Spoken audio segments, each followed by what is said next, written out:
Hello, everybody, and welcome to the Wildcard Podcast, episode number 3. A little round 1 recap, round 2 preview, with a little sprinkle and dash of D2 in the side. Joining me, as always, is my co-host Gman. Gman, what a hell of a round we had. Incredible action of gameplay. A bunch of upsets we got to get through. And yeah, just before we get into the program, your overall quick synopsis of round 1, what it entailed. Diving right into it.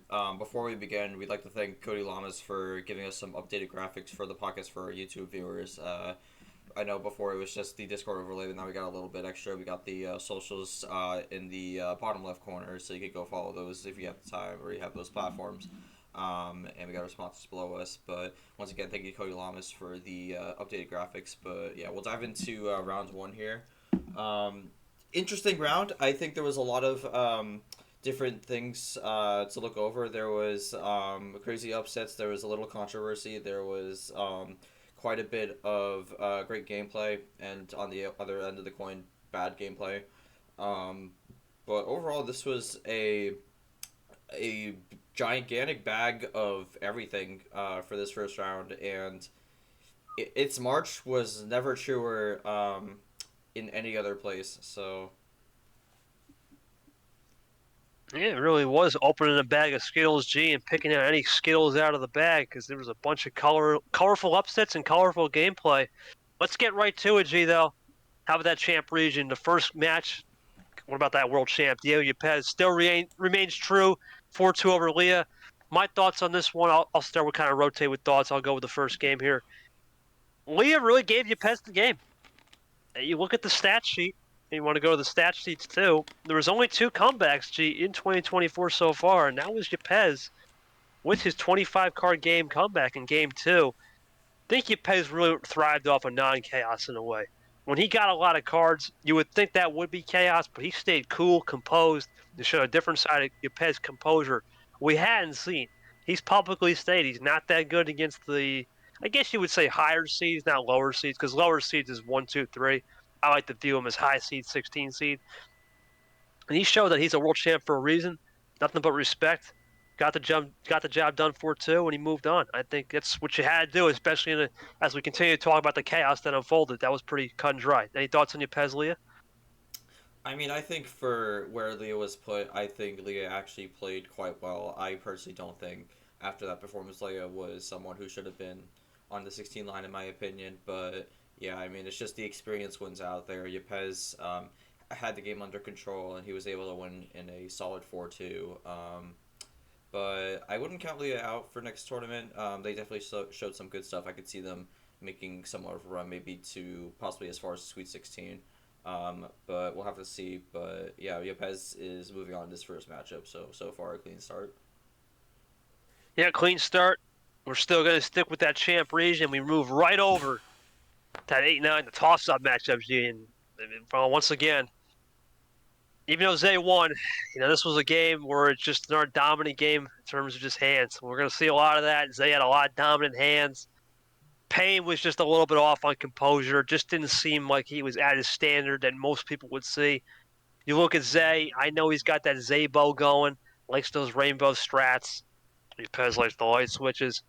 Talk about that in round 2 preview. But Zay really was someone was just a rookie. He was up there. I know G, you kind of called him out for being a little higher than usual, or I guess you would say better seed than usual on the rookies. There could have been some better ones out there, but for the first round, he did what his expectations were asked and got the 4-1 in a gentleman's style sweep. This is the first 8-9, and you're gonna see this line was kind of crazy. Spoiler alert: not a single 8 seed made it to the next round, which is technically a toss up matchup, but to go 100% with the 9 line is a little crazy. But yeah, you mentioned it before. This was a game where there was a lot of dominant hands, and unfortunately, we did see quite a bit of that this round. And we'll get to some of those other games soon, but it's kind of an unfortunate way for a match to play out. But yeah, Payne kind of really was thrown behind from the get go, and it was a difficult uphill battle for him. Couldn't really keep the composure, but even then, it's just the cards were stacked against him, so kind of a difficult matchup to lose there. But Zay's moving on, and I know I said I had some doubts earlier on, but I think the real test starts here with Dio Yepes as the number one overall seed and the defending champion for the 2023 MRE UNO League. I appreciate that, Gene. A quick omission here.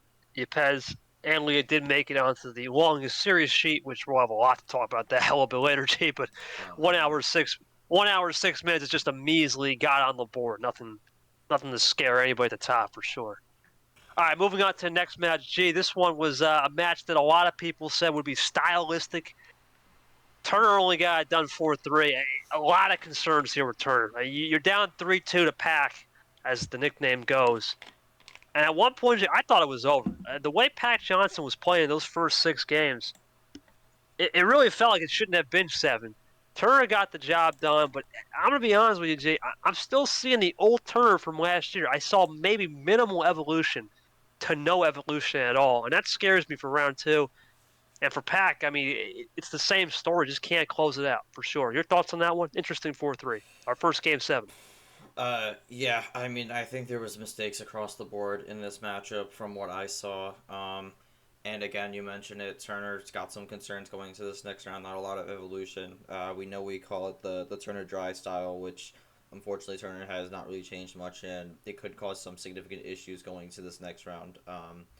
And for Mac Johnson, it's just another disappointment. He's now 0-4 in league history. Still has not gotten a single series win yet, and it's kind of getting to a point where you got to start wondering if it's ever really going to happen. He's still got 4 more shots here throughout the season to get that first elusive series win, but he's got to start picking it up. Otherwise, there could be issues where you start going late into the season, and then you're really struggling to get that win to avoid getting relegated. So it's going to be something to watch out for. I think Turner's also going to be someone who has to watch out for. He does move on to the next round, but there's definitely things that need to change before this next matchup begins.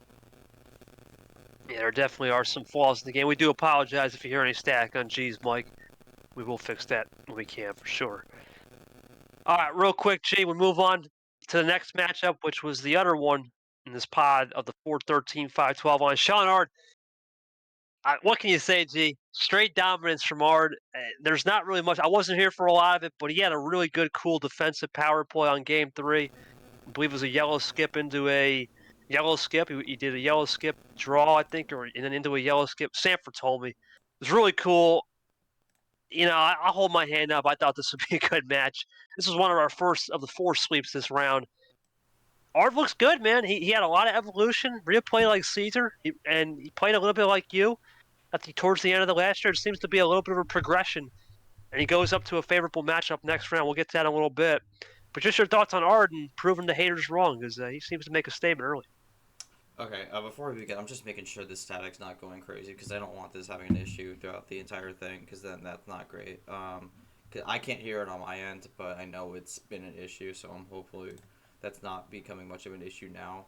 But yeah, hopefully that resolves itself. I tried to make a quick fix here, and maybe that will resume it. Unfortunately, my mic's been a bit faulty as of late.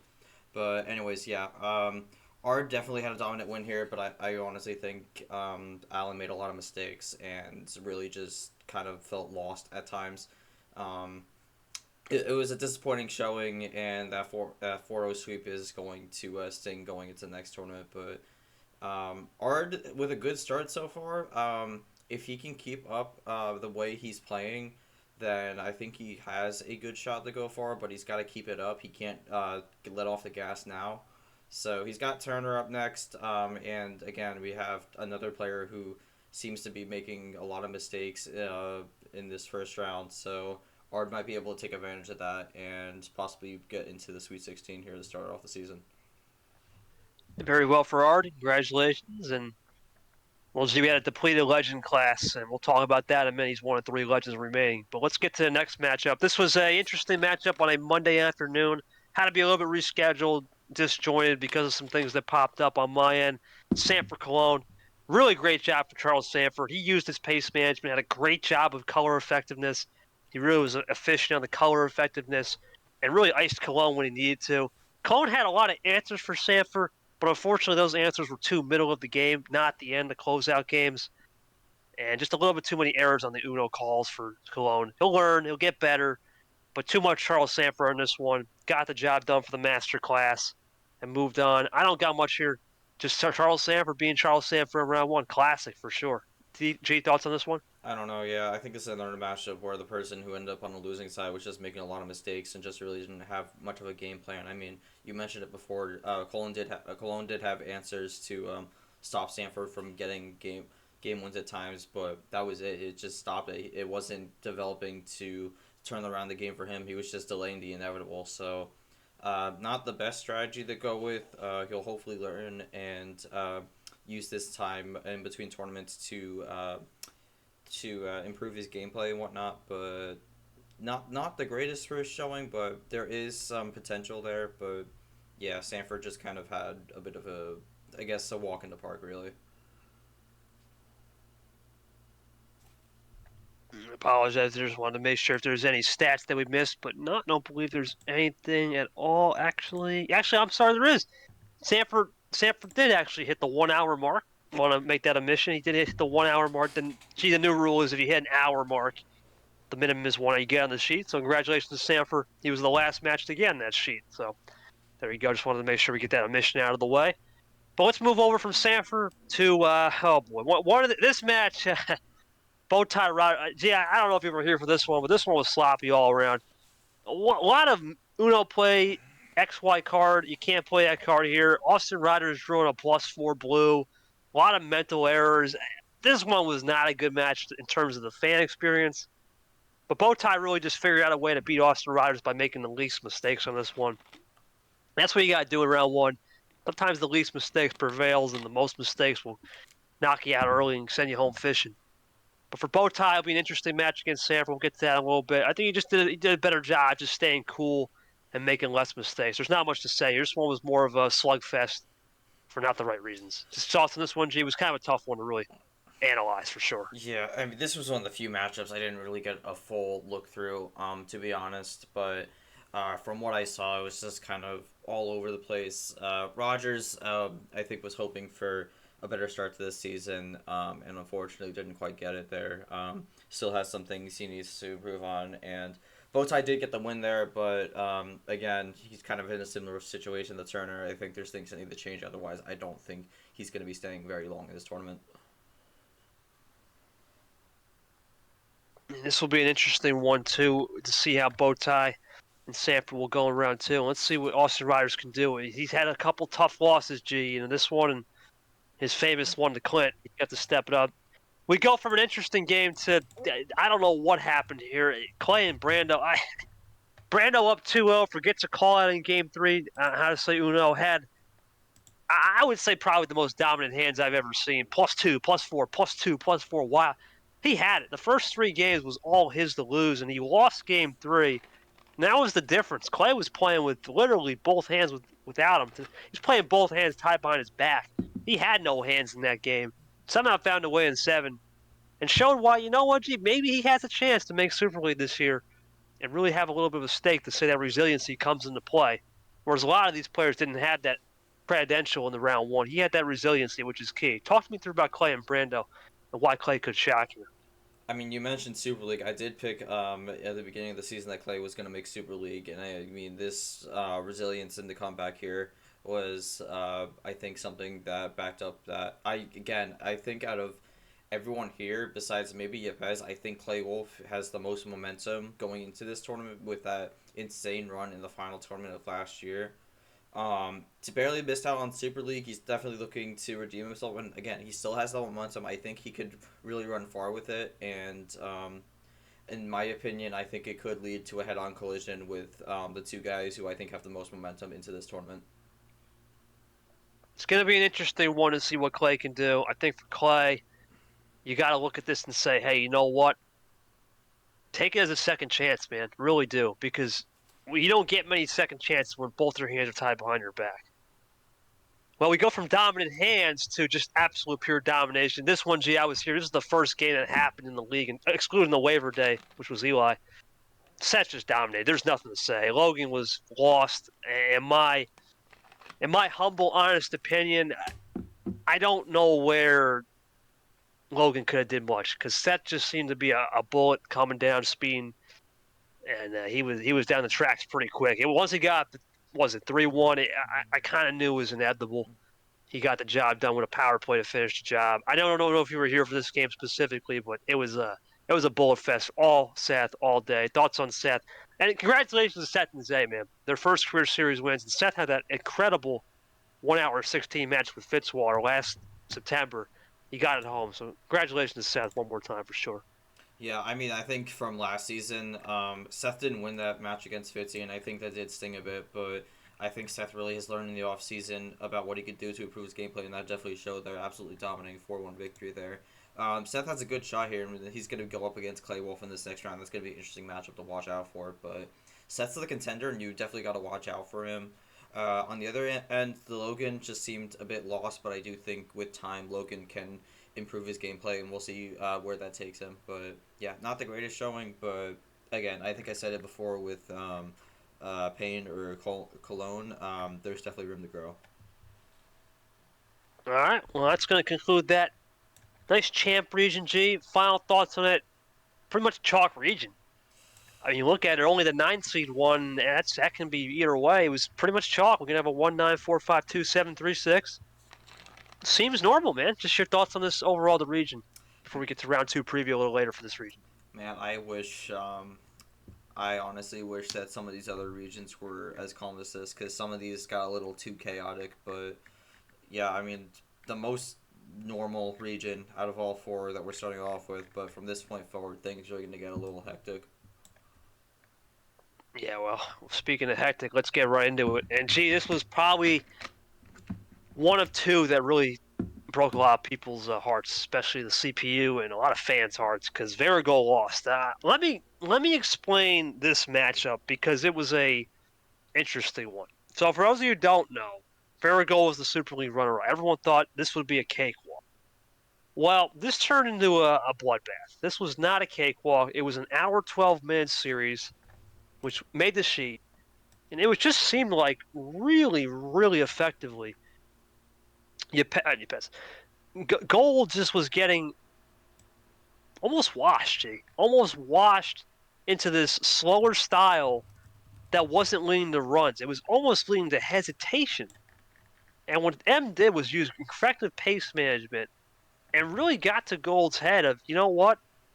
What's the ammo control if all this ammo had been played earlier, and forced Gold into a drawing match where Gold cannot win. Usually Gold wins a drawing match. M forced it and wasn't playing like no 16 seed. Was definitely playing a little bit more like a 9-10 seed.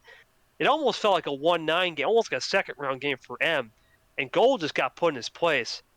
I know we're going to get to who's hot or who's not in a little bit, but talk to me through how this paradigm shift not only favored M, but seemed to just put Gold off into another dimension. I mean, yeah, again, you talk about a bit of the controversy. I think some of the controversy that happened in this round involved some of the placements of some people in this tournament, and unfortunately, this was a situation where I believe M was misseeded. And you mentioned these long games and whatnot. M won game 4 in 26 minutes. So that was a long one that they ran through to win, and Gold the entire time was just like trying to get to the end, but just could not find a way, and was just kept getting stuck in these draw battles and couldn't find the escape to it, and unfortunately goes out in this first round. It was one of the more unbelievable results, but not because it was shocking in the way that, oh my god, how could this person lose, but more or less like, man, that was just like that was like a tough one to swallow. Really, it's just kind of a difficult one to get through, and you said it. Gold's usually one who wins those draws battles, but sometimes the cards you get drawn in those draw battles bite you back, and at that point, it's just you got to play with what you have. Yeah, it was an incredible win for M. In my opinion, G, that was the best win of the round. I know that we're going to get some more incredible gameplay we're going to talk about here in a minute from the rookies, but you took an incredible chance, in my opinion, insane chance in terms of putting M at this position as a walk-on, basically. And I just keep thinking back to Cole when Cole was a walk-on in T3, and look what happened. I just wonder if history could repeat. Maybe not so much that nature, but you just start to wonder if Cinderella stories, M could be one to watch. And we'll get into that a little bit later, but it's something to watch. It's something to configure for sure. Now we go from a pretty much an interesting match between M and Varigold, where it was a chess match, to just a lightning quick. Nam 4-2 over Ellison. There's not much to say here, Jay. Nam was electric. I mean, he was up 2-0. Then he had a little bit of a stumbling block on the road. There are some kinks that he needs to work out on the road play. But at home, he was just really good. Got it done. 3-0 at home. That's really what you gotta do. You gotta win 3-0 at home, and then go 1-3 on the road, or 1-2 on the road. He got the job done very fast. It's going to be an interesting chess match for this next round for him versus slow versus fast. A young kid, he took it to the old school guy in Ellison. I don't got much to say. It was just pretty much not one of these rookie guys that's making things happen and trying to impress. He got it done for sure. Nothing really much to add here. Just Nam and a speeding bullet train away. I mean, I would agree with you, but I also gotta say that there were some main concerns with Nam. I think one of them was being focused with the game. There was a lot of things they just got slightly distracted about, and I think that was what costed him some of those games. And we mentioned it also. We have Nam, who is trying to play lightning quick. He's going to go up against M, who is playing a very strategical long game. So it's really going to be what style prevails, and if we go for the longer series, is Nam really going to be able to handle the longer pace? And if not, I feel like that's going to spell disaster for Nam. Well, that's the thing, G. What disaster is it going to be? Right? And in my opinion, for Nam, he needs to realize that you're playing a little bit different type of style. Next round, you can't always get away with electric. We'll see how it goes round 2. This next one, G, though, moving on, I don't know what to think. Tago Chomik. All right, let's forget the time zone thing. Let's forget about that. Practicing with within 24 hours in front of your opponent, knowing all the gameplay. I don't know what the deal with that was about. Chomik just dominated. It was 3-0. It was a 9 a.m. match. He just seemed to be on top of it. And then once he got to Game 6, Chomik took care of the deal. He's an interesting prospect, G. I think this guy might be one of those people that's underseeded. I think Chomik's got a lot of ammo in terms, not so much ammo in terms of the control, but a lot of ammo, a lot of looks that you just don't normally see from a player as a rookie. He could surprise. He'll be in the same kind of situation we talk about this next match coming up, but just your thoughts on Chomik and his domination. Tago, man, now he's starting to tinker on that verge of, is it just hype? When's he going to start to break out? I mean, I'm going to start off by saying practicing with your opponent within 24 hours of your match is definitely the decision of all time. And I think that's really what undid Tago here, because he basically gave away what his style was against someone who's a rookie, and I wouldn't say it doesn't necessarily have a style, but like it's more unknown. So I think Tago kind of just in a way screwed himself here, and I think it was a poor decision. In terms of Chomik, yeah, I mean, people were talking about Chomik coming into this tournament. Definitely someone as a favorite to break out here. I'm trying to look through the matchup here. I'm pulling up my data here, but yeah, in this matchup, Chomik ran it pretty quick. There was not a single game that went over 6 minutes, and Chomik was up 3-0, so he kind of was in cruise control for those last 3 games.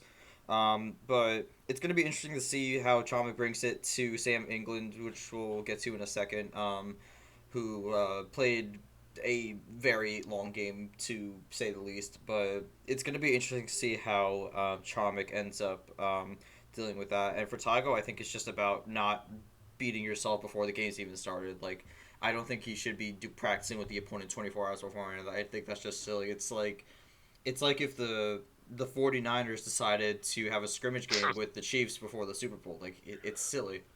But you got to learn. You got to learn from your mistakes, take it in stride. But when's it going to happen for Tago? I think if we look for Tago, you got to look for Tournament 2 as to be a big bouncer. But I'm circling T3. I think a lot of people are going to be circling that one, because I think that's going to be the tournament everyone starts to put all their best effort for. But T2 will be interesting for him.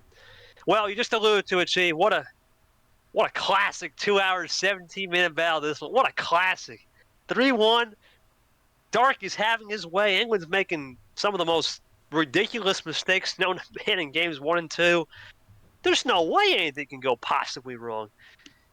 And it did. Well, somehow, some way, England found a way, found the magic horseshoe, because it was not a good look, man. It was not a good look for Dark. This guy is known to be a chess master, close out games, and find the loopholes in most situations, and just take it to him. Another blown lead for Dark. Maybe blew a 3-0 lead to Ainsman. A little bit different scenario, but once again, England, the rookie, showed up when it mattered most, and Dark has lost again. You can't read Dark, man. He's either hot or cold, or he's not the litmus test. Who knows? Your thoughts on this one? Because it was a classic one for sure. I think this series is like the epitome of Dark being the chess master G, but I think the problem is he's someone who plays chess, but he's someone who gives up the king a lot. If my stats are correct, in series that go over an hour, he is 0-4. So I don't think anyone else has a record like that. So we know Dark runs it long, but I think the problem is he just can't close out games, and he lost 4-3 to Sam England, a rookie here, 2 hours 17-minute game, and even in the longest game of the series, Dark did win that, but that was going up 3-1, and then he blew a 3-1 lead. It's just not a good look. It's like you can play well, you can have these long, great games, but if you're not closing out the games, then what's the point? So I think Dark needs to figure out he needs to stop trying to make these games go as long as they could, and he needs to start figuring out how to end these games. Ending games is one of the most important things in the league, G. At this point, with how deep the field is, which we'll talk about in the recap once we get to all of it, if you can't close out a game, you're not going to be going far in this league. And that seems to be the massive problem with this league. Not so much the league, but the massive problem with a lot of these veteran players. They seem to do really well games 1 through 5, and then the last two, if they get into a situation where it's 3-1 or heck 2-2, no closure. And Dark's going to have to go into that category now. We'll see what he can do. I'm going to say also, yes, before we move on, you can play these long games, but going 25 minutes doesn't score you a point. Having 0 cards is what scores you a point, and if you're not going to be able to get the 0 cards, then I just don't think the gameplay is there. So there's definitely some improvements and tweaks that need to be made. We'll see what Dark can do in T2. He's going to need a whole lot of help if he's going to get out of this funk, because even though Dark's really good at the end of the year, we saw it in T5, I don't think risking it all to that one tournament, putting your eggs in one basket is the right move, G. Not this year. It's too deep. Nope. All right, next match we're not going to discuss. We just wish Ari the best. Retro, congratulations on the forfeit win. We just wish Ari the best, and we hope to see her back. I think that's an understatement. Let's be honest, for sure. Let's move on to the next one. Next one, this is a rematch game. I was not here for this one. For what I understand, I re-looked at the tape.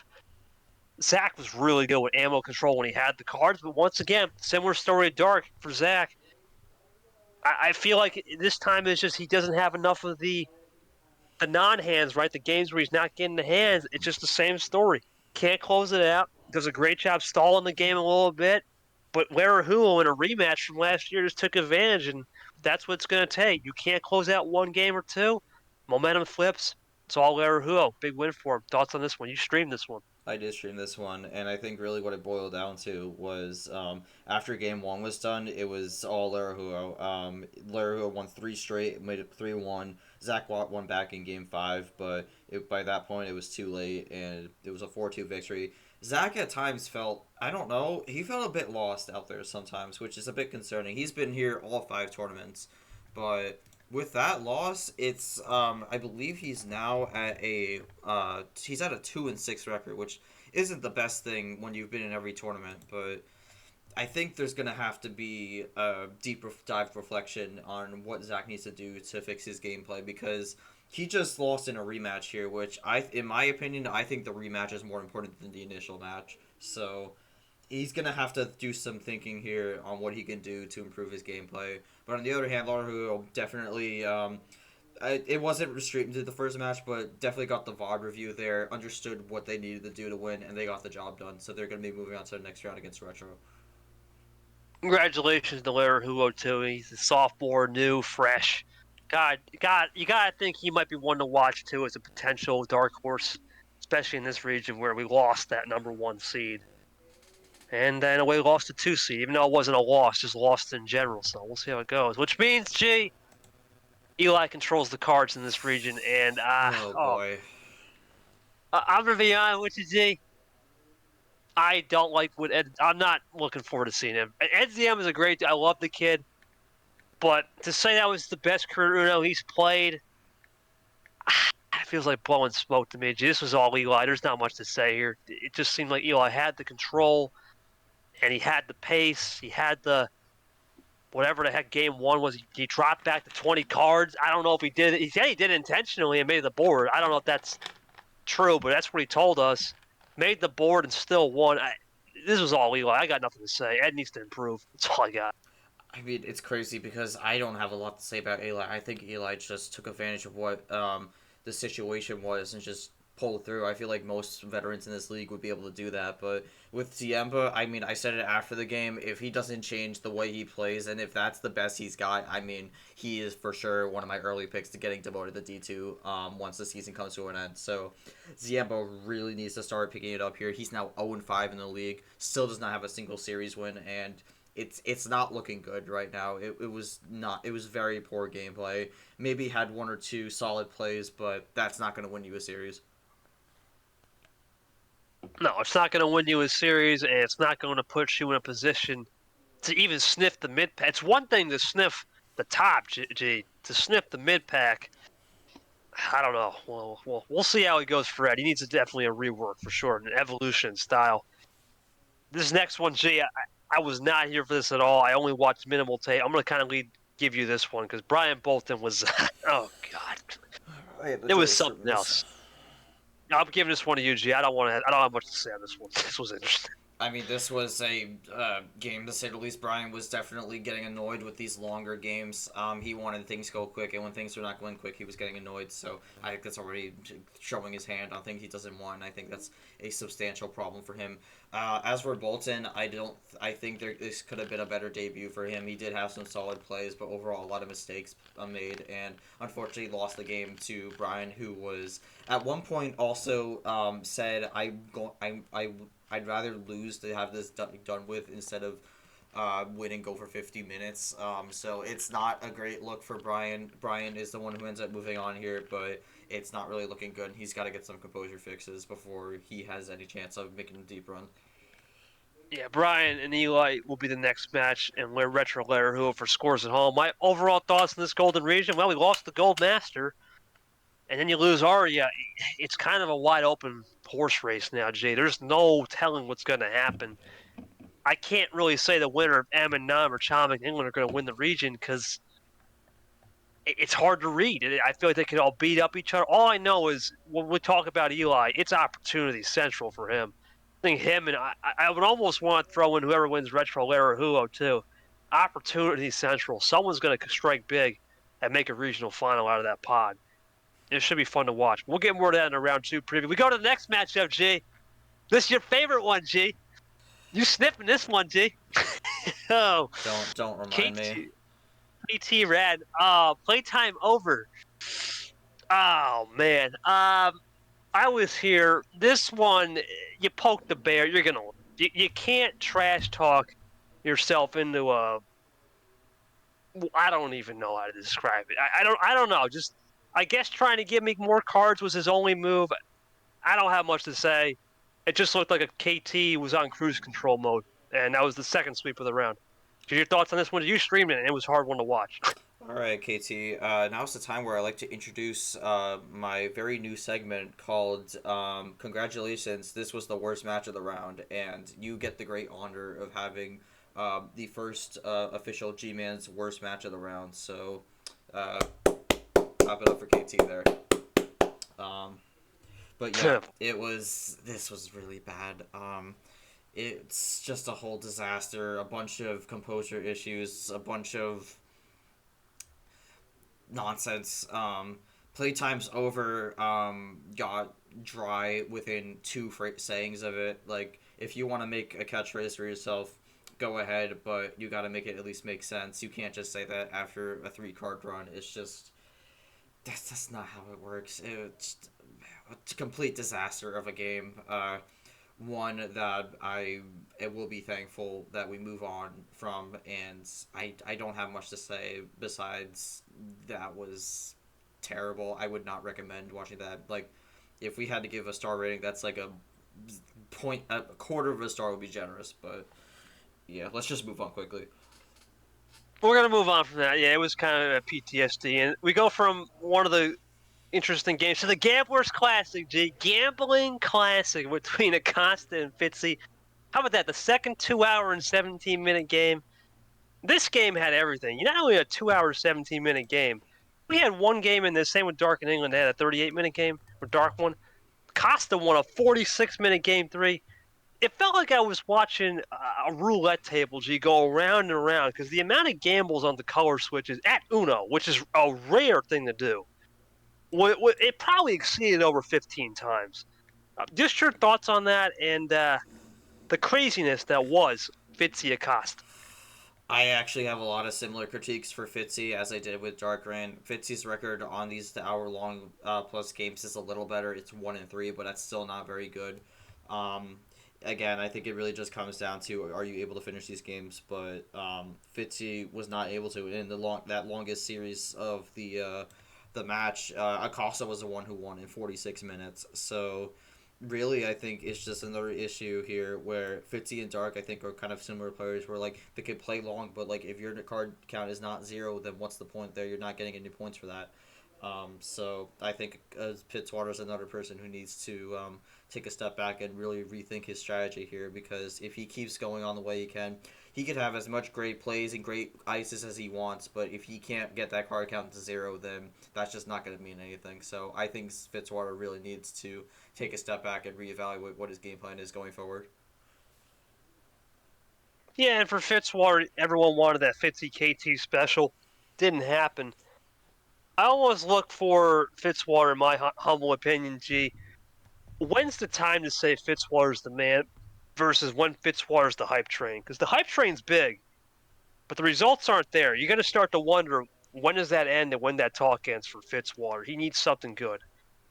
Well, Jay, if you said my match was probably one of the worst stream matches, this was the third sweep. This one's going to have to go in that G-Man's worst game tracker, too. This was disaster.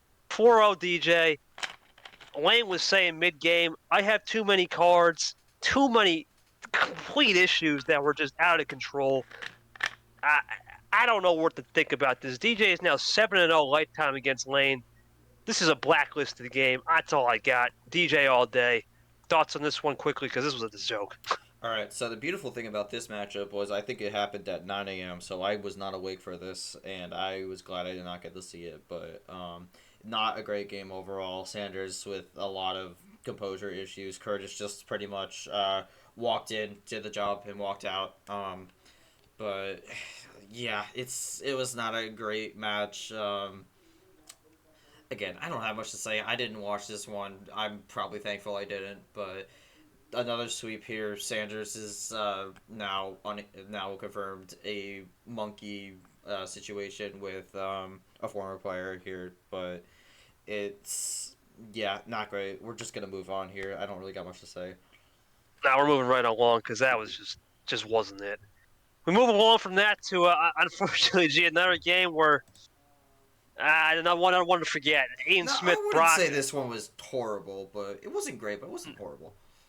Wasn't horrible, but for Ian Smith, man, great kid, love him, but when's is it going to be the time? We all know he had that famous AB incident. He left T4 and peaced out. But the momentum just wasn't there. He got that big win early on to get it to 1-1, or excuse me, I think it was 1-0, actually. And then Brock just absolutely destroyed him 4 straight.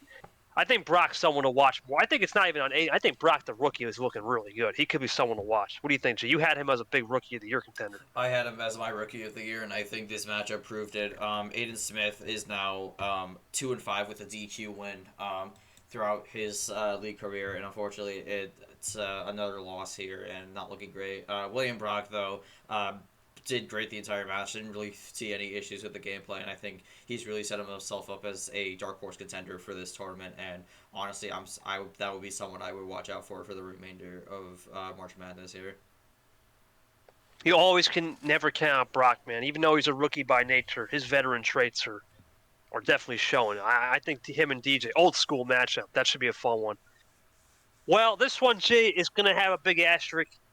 Cody up 3-1, but after he told me he had 102-degree fever, or he was dealing with some crazy migraine mid-game, I think it was a foregone conclusion. He just wanted to get it over with. I won't say anything bad about Cody, but for Brad, it seemed like he was just sleepwalking games 1 through 4. I don't know what he was doing. A lot of composure errors, a lot of mental mistakes. Found a way game 5, and then he got the big win with the power play, and it turned things around. But it never really just commenced to where I was going to be like, all right, Brad's a solidified contender. And that's the problem with Brad. I don't know where I am with the pecking order on him. But he did a great job in getting it done in 7. You have to give the man credit. Not a rookie win. Thoughts on this one? This was a weird one to really fit. It was a different type of 3-1 blown lead for sure. I think for Brad here, there was a lot of issues throughout, but I think he's someone who you could call an opportunist here. He took advantage of the situation and was able to pull through after down 3-1, even if there was outside circumstances surrounding Lamas getting significantly ill in the middle of the game. But overall, I mean, there's things that Brad definitely needs to improve on, but I think the fact that he still was able to bring it back 3-1 even with the circumstances, it shows grit, and I think that is something that could be a very valuable tool in this league. So we'll see how he does in the next round. There's definitely some things gameplay-wise he needs to improve, but if he has that comeback factor in him, that could be dangerous. The comeback factor will be key, and if he can just get rid of those jitters, because he's not in a stream game. We'll talk about that in a minute. Next round, that could be in his element. From one non-stream game to a stream game, though, gee, this was real classic. This one, I'll give you the 4 on this one because this was an 11 o'clock MRE UNO After Dark. We tried that. It worked. It worked pretty damn well. I'm not even gonna lie.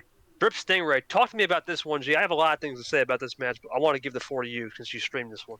I think I'm going to start off by saying I think Drip had the single best game win out of anyone in this entire round. That Game 5 gameplay was absolutely phenomenal. Was put in a really bad spot and still was able to pull through. Unfortunately, in the end, lost the series still, but that Game 5 gameplay was just phenomenal to keep things going. But yeah, both players played very well. I think in the end, Stingray just had the better ways to get to the end. Strip was kind of just trying to stay in it, and unfortunately at times there was not much he could really do. But yeah, overall I think this was a great match. I think there's a lot you could expect from both these players going forward, and overall I'm excited to see how Stingray does in the rest of this tournament.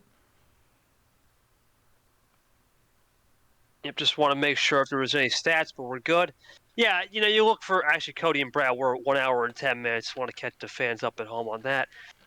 But it was an interesting match for Drip. You're right. He had a lot of KT classics. He plays a little bit similar style to what I'm doing, what you do, G. A little bit of Sanford in there. He's got a dynamic, I would like to say, draw system. It's a very good system he's working with. I think he just ran into Stingray, who had really good hands early, and he just took momentum. And for Stingray, man, you got to watch this guy. He's going to be a dark horse. Of course, he has to be labeled as a rookie. But now he goes into a second matchup, an all-rookie battle with Brad. That's just going to be a classic matchup. 10-15. Should be a fun one, seed-wise. I think Stingray's someone to watch still. He's got a lot of dynamic gameplay, too. But if you give this guy a spark, Stingray knows how to connect, and that's the key. He knows how to make those connecting cards. It's a hard style to beat. I'm looking forward to seeing what both those guys will do in the next round. Now, we go from that to Caesar Toasty, which had that World Cup energy, was supposed to be. Caesar, even with the 18 tower times difference, G, we both have said this guy is a Super League threat. He's a contender. 4-1 to start. I got nothing to add here. He just took advantage of Toaster guy mistakes early on. couple missed callouts, a lot of interesting ammo control from Toasty at the end. Tried to do his best with the card star regulators, but it was all Caesar. This is why Caesar's a threat. I got nothing but positive for Caesar. Your thoughts here? Yeah, I mean, I think Toaster Guy played well in the game. He did win, but overall, I think there was just mistakes that ultimately cost him the series. But I said it at the start of the tournament. Julio Caesar is my pick to win March Madness, and I know some people are saying I'm jinxing him or I'm crazy, but I think this game showed it. Caesar was absolutely phenomenal throughout, and I think he's got a great path to make it far. And there was a lot of hype going into him at the end of last season, so I think that hype is carrying over. Again, Caesar is my personal pick to win the whole thing, so we'll see how much that comes true. I personally think that it's coming very true so far, and I think he's going very far. Yeah, Jay Caesar, man, one to watch. As I'm not going to say the word on YouTube here, but the Brazilian BA is going to have a good one. He's very good with this. We go from that to let's get this show on the road. Oh Oh no, God. let's put the show off the road maybe. Clint, man, down 3-0 to Carson. Did a good job rallying to 3-2, but there's nothing to say, man. Clint needs a lot of help here. He's on life support, G, because we always talk about vacation Clint and practice Clint. When's it going to be? What Clint is going to show up? Because this was an incredible win for Carson 4-2. I know Carson has beat and lost to some interesting, but he lost to what, Brian? He lost to Brian and beat Clint. It's hard to read where he's at game-wise. But your thoughts on this match, and man, the troubles of Clint so far.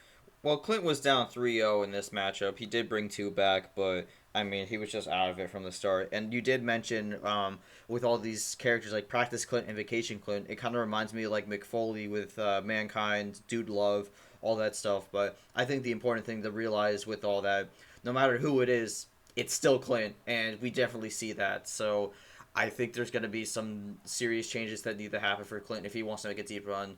Otherwise, I think he's just going to have to.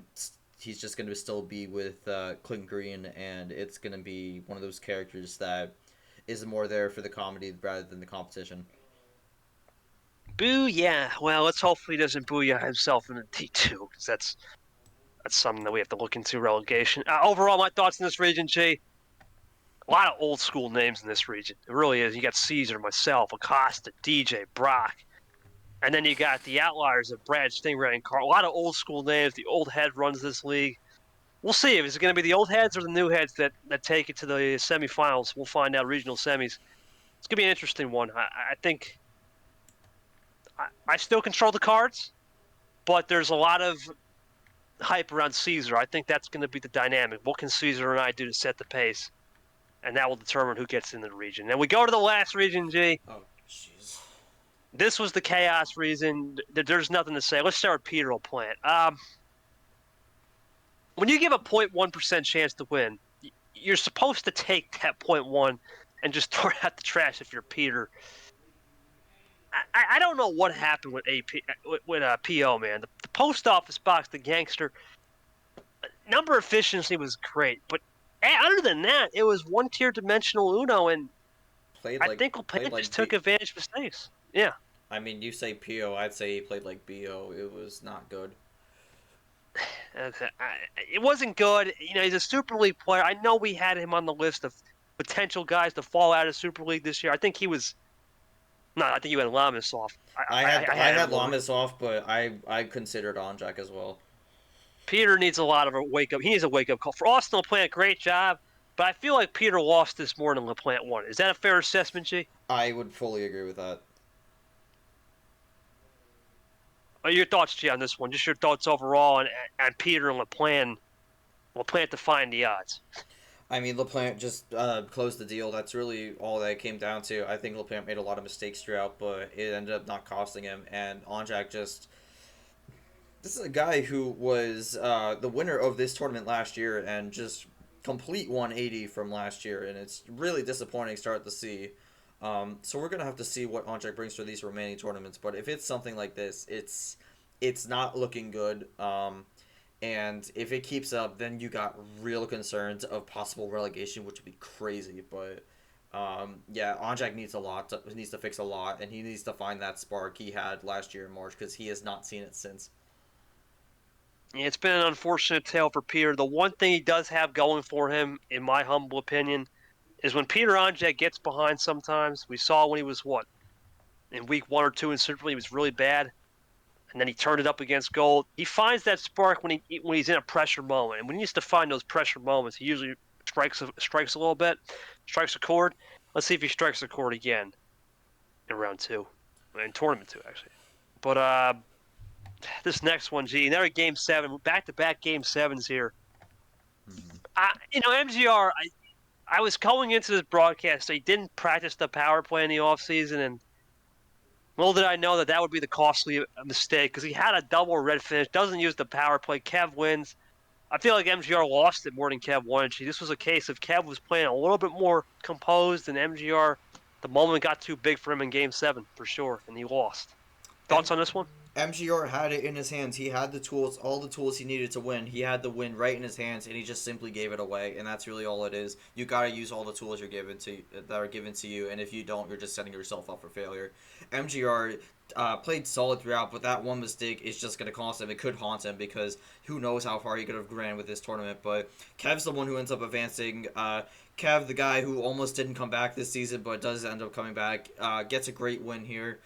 Does survive and pull through, and now looks to make a deeper run here. And I actually liked what I saw from Kev for the most part. There were a few mistakes, of course, but for the most part, I think he's definitely improved from last season, so I'm excited to see what he does going forward.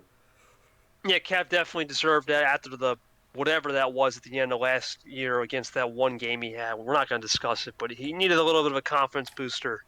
And I'm proud of him. He's definitely one of those guys that can make a run. He's got an opportunity. That's an opportunity game. We'll play at Kev. We'll talk about that in a little bit.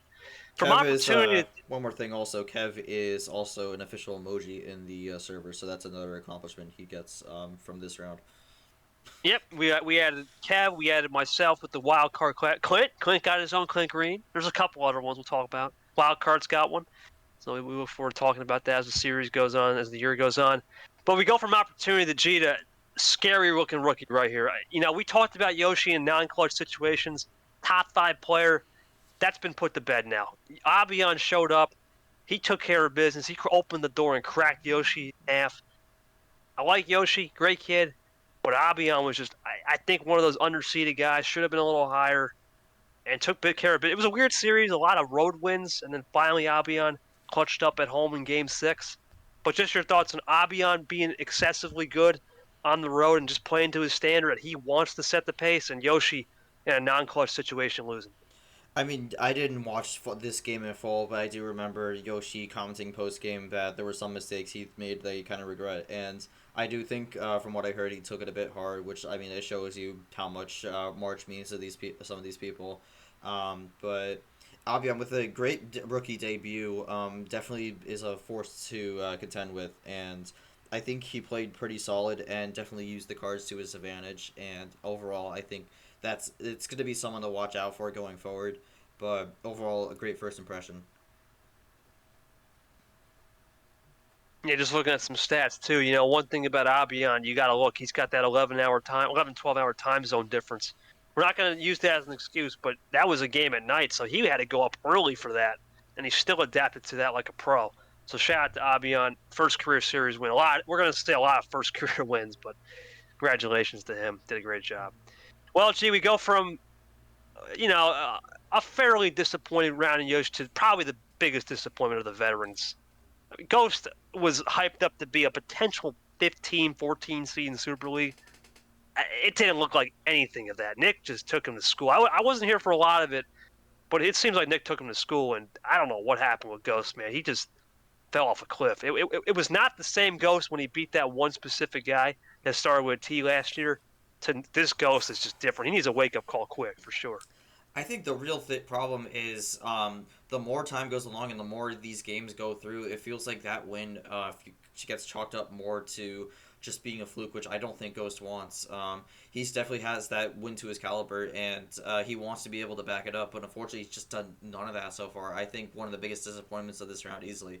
He has his own playstyle with the lightning fast pace, but it just ended up not helping him at all, and I think that's a huge disappointment for him, because once that's solved, it's pretty much over because he doesn't really have anything else. Nick just fully took advantage of what was given, and he just walked through the strategy and pretty much cruised before 4-1 victory. It was a really disappointing showing for Ghost. I was expecting a lot more from him this tournament, but Nick's the one who ends up advancing, and I actually did pick Nick to make Super League as a bit of a surprise.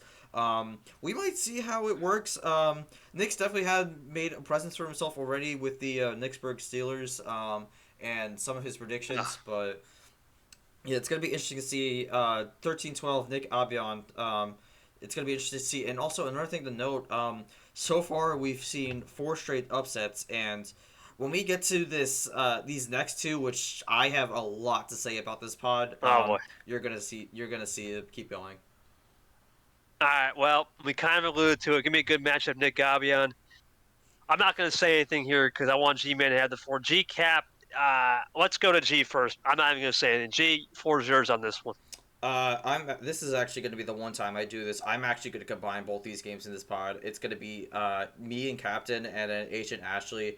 I think this was the most competitive pod in the 4. We have someone who made Super League last year, someone who took KT to the limit last year, was a very hot rookie prospect, and then we have a multi-time MVP in the UUL, which is a partner league that's been running for multiple seasons, one of the best players there. And then we also have a world champion in another league in Ashley, one of the most competitive pods in the whole region. And no matter who won each game, it was going to be anyone had a chance here. It was going to be it was hopefully going to be a great first round here, but it's unbelievable. Both these matches just got torched by card luck, which is really upsetting because both these matchups were going to be amazing matches to watch out for. They were supposed to be matches of the rounds, really competitive games, but unfortunately it just gets marred by lopsided hands and just the person on the opposite end just can't do anything. It's such a disappointment. H got swept 4-0, and just the entire series he just kept getting junk after junk, and there were in this pod alone there were 3 0-minute games. I don't even think there was any other game in this round, any pod this round that had any 0-minute games. There was 3 in this pod alone.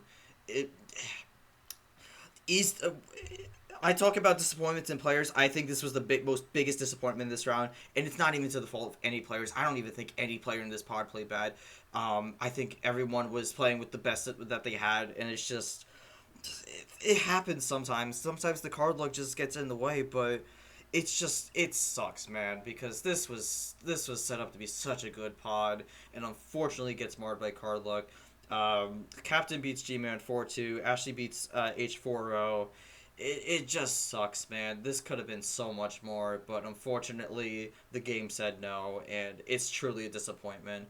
I hope we don't see that in the next round with Ashley and Captain. I think both those players could put on a show, and I just hope that we don't get a repeat of what happened in these 2 games in this pod.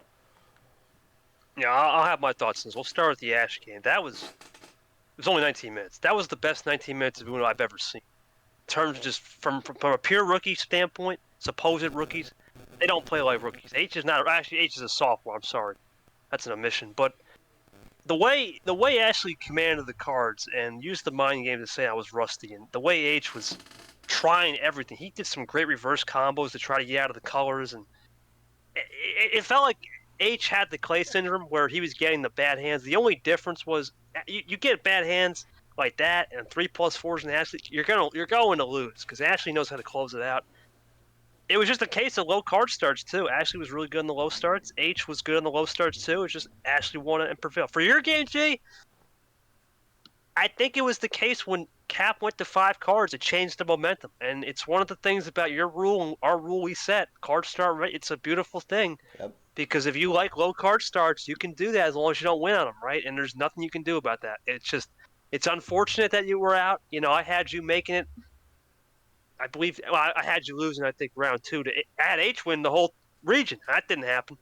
So a lot of unfortunate luck for the 4 people there. But Cap and Ashley, that's going to be an insane matchup. I think that's going to be the matchup of the round. It's going to be early. It's going to be one of those games that's coming down to, I think, between 5 to 10 cards. I don't think we're going to see an 11 plus. I just don't see it. Maybe 110 card game. It's going to be a low card game. I think whoever gets more of the momentum early, maybe up to one's going to win it. I hope it goes 6 or 7 because Ashley was the last of the sweeps. And it was the most impressive sweep probably in league history because of the way the game played and the way the pace was electric. Any final thoughts on that pod? G, are we good to move on? I mean, I think my final thoughts really come down to you said H. Ashley was 19 minutes. Gman Captain was 25 minutes. In total, that's only 44? That's 44 minutes in total for both games. There was some series. There was even one game in this round that went longer than both those series combined. So I'm hoping for a bit of a longer series. I think we are going to see lower card starts with Ashley Captain, but I'm hoping we don't get a repeat of what happened in these two games in the sense of what cards are drawn. I don't know what this was. Piss poor gameplay. Vapor won 4-1, but Monaco, I wasn't here for it most of. What was that? What kind of showing was that? I don't know. This one, Vapor admitted to making reportedly multiple mistakes. He showed up 2 hours late. Piss poor. Bad look for the league, in my opinion. What do you think on this one? Oh man, this was it kind of sucks because I think we're ending on a stinker here. Because we got one more after this, and I don't think it was much better. But yeah, Monaco technically was supposed to be in this tournament last year. Didn't even play at all for the rest of the season. Comes in the year, makes his debut, and it's just a complete disappointment, to say the least. It was just nothing, and Vapor was all over the place, just like disaster. It was not great. Vapor went to a 4-1 cruise control, and it's not great. I mean, we're gonna have to move on to this last match here, which isn't much better, but I'll let you take the reins on this one. But yeah, overall, we go from a pod that I think got kind of marred by how the cards are drawn to a pod that just got marred by the gameplay.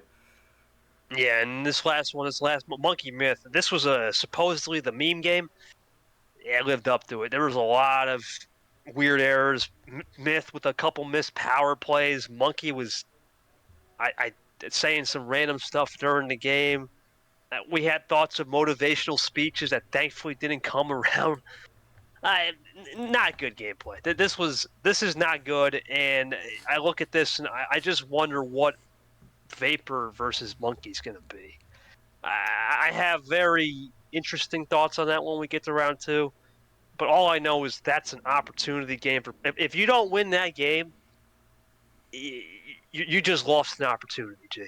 Because you're not. I just don't think you're being Ash and Cap. One of those guys or gals is going to absolutely destroy one of these two. And there's no telling what's about to happen if we get that far. But for Vapor and Monkey, you got to think must win here coming up for sure.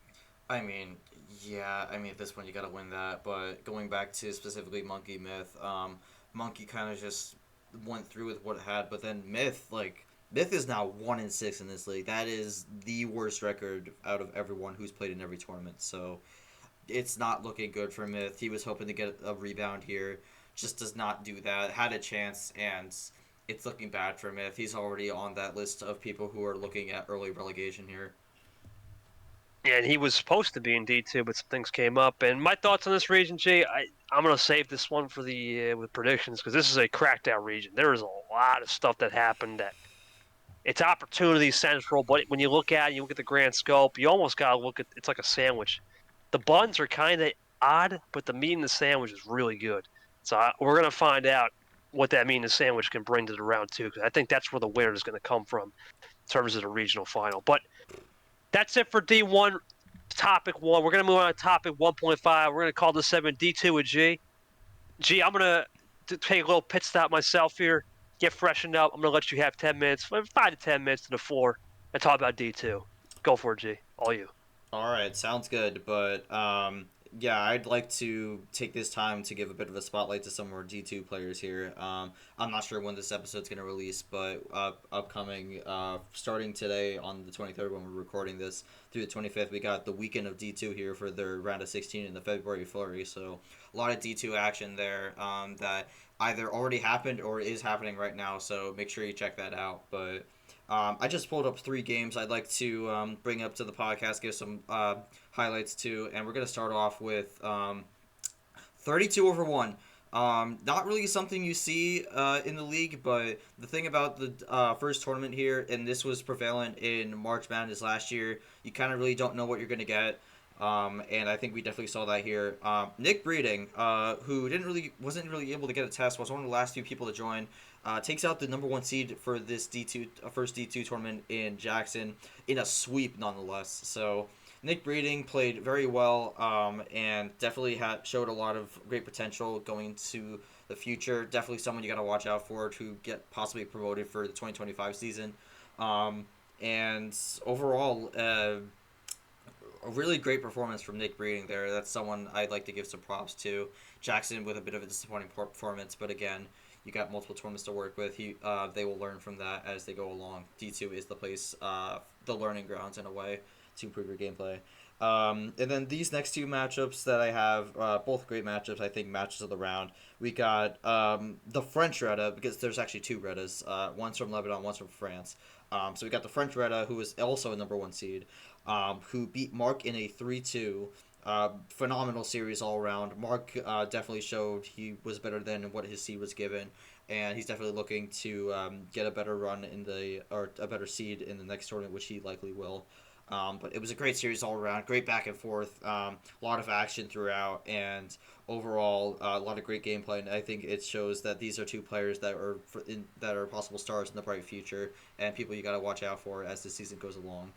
And then finally, we're going to go to the last matchup I selected to talk a little bit about Goldie Pox. This was another 3-2 classic. However, this time it was Pox, who, the lower seed, who actually ended up prevailing.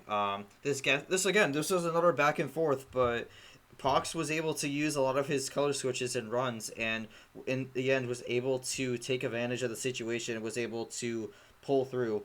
This matchup also had a 21-minute game, which Goldie won with a 12-card start. Phenomenal gameplay there, was able to close that one out. But Pox was also down 2-1 going into Game 4, so they were able to bring two back to win that series. And that series was 51 minutes, which I believe was the longest series of the first round in D2.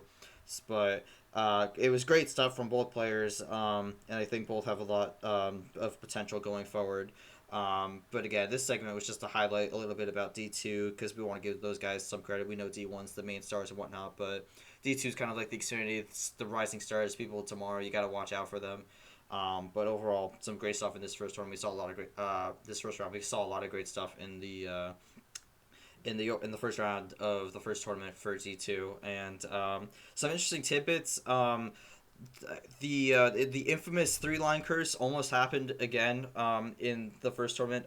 One's 3-seed player, Holly, was able to make it out, so they prevented that. We didn't have a repeat of the June tournament from last year. But one of the more interesting things, not a single 2-seed made it out of the first round, so that might be a D2 thing where the 2-line curse of February, in a way. One of them was a DQ, unfortunately. Bradley Bream decided to bail out. But then you also had some other players who either played well, like Goldie, who just couldn't close it out, or Ryan Reed, who was lost in a 3-1. And then you also had Cody G, who was one of the two players who dropped down the D2 for this season, got swept by the Lebanese Beretta. Disappointing result overall, but a lot of interesting characters and a lot of interesting games happened in that first round, and then we got the second round of action coming up soon. So definitely something to watch out for. If you have any interest in seeing some of those players play, make sure you join the D2 server. It's in one of the links in the channels. I believe there's a separate channel called the D2 server link. I got a lot of great gameplay going there, and hopefully we can have more people tune out to the games and have D2 grow as the season goes along. So that's going to be it for the D2 segment. We're going to move on to our next segment with KT here. And that's going to be, I believe, who's hot and who's not. So, KT, let's take it away. Shout out to G for D2 and G. We appreciate that little pit stop there as I took a little pit stop making some rice for dinner. All right. Who's hot, who's not? Let's go region by region, G. Rapid fire. I'm going to give you some names to watch here. Let's start with who's hot. G, for the champ region, come on. The champ himself, you got to put him in the hot category. I also put Art in there. I'm also going to put Sanford. I'm going to put Seth. Any objections, or you like that? I mean, I think for me, when it comes to who's hot or who's not, if you're going based off yes or no, I would agree with those. But my personal opinion is hot, neutral, or cold. I think Yepes is hot. I think Art is hot. And then I actually think Seth is hot as well. But in Okay. terms of And that, then that's for it. not, yeah, for not, I'm thinking we got to go Pac Johnson, Andreas, and Brando with that ice cold loss for sure. Yeah, for my knots again, I agree with you on Pac Johnson. I'm actually also gonna throw Jesse Turner there. I think there's a lot of issues there, and I don't think he's very hot right now. I think Andreas is pretty cold as well, and I think Rogers is also someone to wrap it up with the colds. So those are my three personally, but yeah, those are the players that they gotta take a step back and really improve their gameplay. With Turner, even who's still in, needs to do it right now. So yeah, definitely people that are not trending in the right direction. All right, G. This next category here, Region 2, I don't even know what to think. There's a lot of hot. We got Am and Nam are both coming in hot. Chomic's in hot. England's in hot. Larry off that rematch wins in hot. We got a lot of people hot. What do you think here? Thoughts on this one? You're going to kind of roll with this segment, the hots. I mean, again, I picked three hots and three nots for every single region. My three hots for this region are M. I think that Wooden with Gold so much momentum to bring forward into the future. I think they could have a good shot to make a deep run. I think Chomic is also really hot right now. And then finally, Larahua. I think Larahua is also hot. So those are my three hots. I think all of them have good wins in the first round, and they're definitely looking to bring themselves further with that momentum from those wins. We'll go for knots. I think you got to think Dark's in there for sure. Ed. Unfortunately, I'm going to have to say Gold. I think those are the three. Thoughts on that, G? I mean, for me, I think my three knots are Dark for sure. I actually, again, throwing another person who's still in. I think Brian's not hot at all. Not in a good spot. And I'm also going to throw Zach. I think there's some issues with Zach, and I actually have a secret fourth one here as well. I'm throwing Tago as well. I think those four are not exactly hot right now. I think they really need to get the ball rolling, but right now they're just frigid cold. For the Rainbow Road, I think it's pretty simple here, G. Stingray for sure. Caesar, and you got to throw Brock in there. I think just the way they were impressive. Those are the hots. Do you agree on that one? I have no disagreements there. Those are my three. I think those three are in a great spot right now, and I think they're people you got to watch out for. So those are the people I would bet money on. That I think they're really the ones trending in the right direction. Clint Fitzy for sure. Maybe Aiden or Lane. What are we thinking for the knots? Fitzy for sure is in the knots. I mean, I think that loss was devastating, and I think it was just a nail in the coffin that these long games are just not working for Fitzy here. Um, Another knot, I think Aiden Smith's actually a knot because I think he's in a very tricky situation where he's in a similar spot where he was last season. I think I've said it before. I think Aiden Smith can beat people who he's better than, but the moment someone's better than him, he just absolutely crumbles. And I think this was a perfect example of that this round. And then for my third one, who is cold, I don't think it's fair to say Lamas. I didn't say Lamas, but hopefully he doesn't have a repeat of this next tournament. I don't think he will, but for my third not there wasn't much momentum to begin with, but even then, I still gotta pick Lane Sanders. That 4-0 was just bad. Being 7-0 against someone in games I went is seven. 0-7. It's just that's not good. Not even a single game win. It's bad. It really bad trajectory. So I have Sanders as my third not in this region. I think that's fair to say. For sure. We'll see if Lane can pick it up. In this last region, G, there's going to be a lot of Ash and Cap, Nick and Avian. A lot of rookies did well. I think you have to give a lot of shouts here for the hots for sure. Thoughts on this one? I mean, I have Ashley and Captain as two of my hots, and then my third hot. I mean, I knew people were gonna pick Avian. I do agree he's hot, but I decided to go for a slightly different route. I actually picked Kev. I think there's something that people are underestimating about Kev. I think there's been improvements in the gameplay, and he's definitely got a great attitude going into this season. So I actually think Kev is on the hot list. I think Avian is someone you also consider, but again, I wanted to go with a little bit of a different pick for my third one, so I actually went with Kev here. So that's someone I would watch out for. Watching out for Cap for the knots. You got to look at Ghost for sure. Yoshi, Myth. What are we thinking here on this one? For my knots, I have Ghost and Myth easily, both of them with really disappointing round ones. And for my third one, Peter Onjak. I mean, very disappointing first round. Really just has not shown it. Just feels like I wouldn't say he doesn't want it, but like it's not there right now, and he needs to find it, and he's trying to get the wrong direction. So he needs to find it. For right now, I actually think he's a not. So that's my list. All right, G, I think that's good. I think we're ready to move on to the next segment, which is those round 2 preview and predictions. Let's get from the top. We're going back to it. Let's start it off right, G. The world champion, Diego Yepes, Super League champion. I should say Super League champions. We actually do have a world champion. So we'll say Super League champion for this league, Diego Yepes, even though he's a world champ in my heart, versus Zay. A lot of stylistic matchups here. Let's go to UG. Who do you got? I mean, we saw this first round with how upset heavy it was, but you think about it, and this was the one region that just didn't have any, and that could mean multiple things. It could mean this region could play clean, or it could mean the chaos starts in this round for this region. But if there's one thing you should know, if there's one person who thrives in chaos, it's Diego Yepes. So no matter what the outcome is, I have Yepes moving on. I think Zay had a good first round, but unfortunately, I think the real test starts here, and I don't know if they're really up to the task in taking out the defending Super League champion. You got to look at this from a couple perspectives. If it's going to be a 50 to 55, maybe even 60 color switches in this match is what we're projecting. I think Sanford said that. We're not doing something right considering both play a similar style. I think Zay's going to learn a lot in this match. I don't think he's going to win. I think Zay learns a lot and learns to see the best play, right? You learn to see the best play in Yepes. You're going to learn. It's going to be you got to take one on the chin to get a win, right? In this case, he'll take one on the chin and maybe we'll get a win down the road. Give me Yepes. He's too much to handle, too much in this situation. I got Yepes moving on. Only 3 legends, right? So he would stick with it. Next one, G, Turner Ard. I'm going to take this one. He's in my Super League. I'm rolling with him. Card Star Regulator has been the key for him. And that new power play procedure, it seems like he's been rejuvenated. I see too many issues with Turner. You're going to leave the door open on this guy? It's just not a good look. Give me Ard all day. Your thoughts on this one? I mean, you've been talking about New Art for a while here, and I think right now it's just Art taking advantage of the bracket he's been given.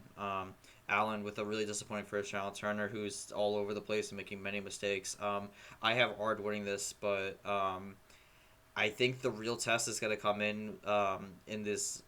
I'm not really sure when the next test, because if Zay wins, then again I think it's taking advantage of the bracket, which I think is a great thing, of course. But it's really gonna. I'm not gonna be sold until I see that true excellent victory, which I don't think the Turner matchup's gonna offer that.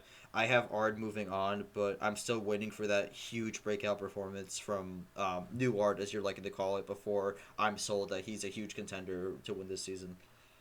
New Art versus Yepes. That's going to be it. I think that's going to be the solidifying game, G, for sure. We'll see if we get that match. G, I think this one's a foregone conclusion. I don't need to say anything here.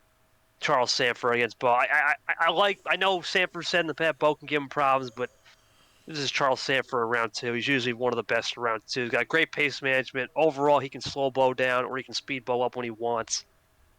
Give me C Sanford all day. He's moving on. Thoughts on this one? And I think that's your biggest problem when it's coming to this matchup. We already saw how this tournament's gone so far. We've had so many matchups that we thought were foregone conclusions, and then it ends up the other way.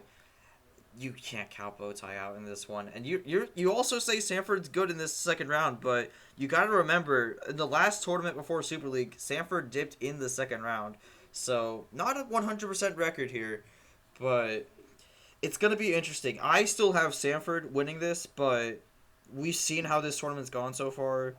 I don't think it's gonna end here.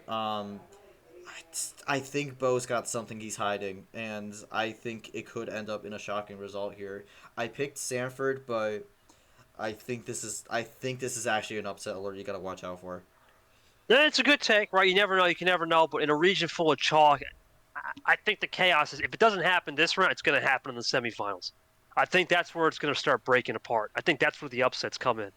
I just think this round, I think it's too much chalk. I could be wrong. I think the top players now have the echelon moment where you're like, you know what, the jitters are out. No more jitters. It's time to buckle in.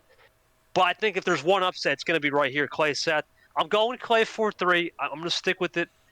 But I would not be shocked if Seth wins. I think Clay has to realize that you're not going to be able to get away with playing 2 hands behind her back, or even if you play 1 hand behind, Seth's going to take advantage of this. I'm going with my fellow statesman and Clay, but it's going to be a tough game. I think this one, unfortunately, for Clay, he's going to have to sweat it out and go bull at 7. He's got to go 7 to win this one. It's going to be a classic one. Thoughts on this one? I think it's another competitive series here in this round, and I actually also have Clay moving on. It's definitely going to be a close matchup, one to watch out for. I think both these players have a lot going for them right now, but I just think Clay, with the longer momentum run here, obviously all momentum runs out at some point, but I still think it's going fire strong for Clay here. Was able to prevail in a close 4-3, so he definitely has that experience already with going in those close games. Seth won 4-1, so if it goes close, I think Seth could crack under pressure. So I'm going with Clay here. I believe with that, the only upset I picked was Ard, but I feel like a lot of people are going to pick that upset. But yeah, we haven't seen a lot of chaos in this region so far, but you got to wonder if it's going to stay like that or if this region's going to get flipped on its head. We'll see how it goes, G. If we go off of what we're thinking, I think that's going to be the matchup, G. It could be Ard versus Yepes, and probably, potentially, you could win the Legend class right there. That could be for the Legend class. We don't know. A lot could happen, but you got to look into that matchup. And then for the other side, if it's Sanford versus Clay, I have a lot of people who have talked about Clay.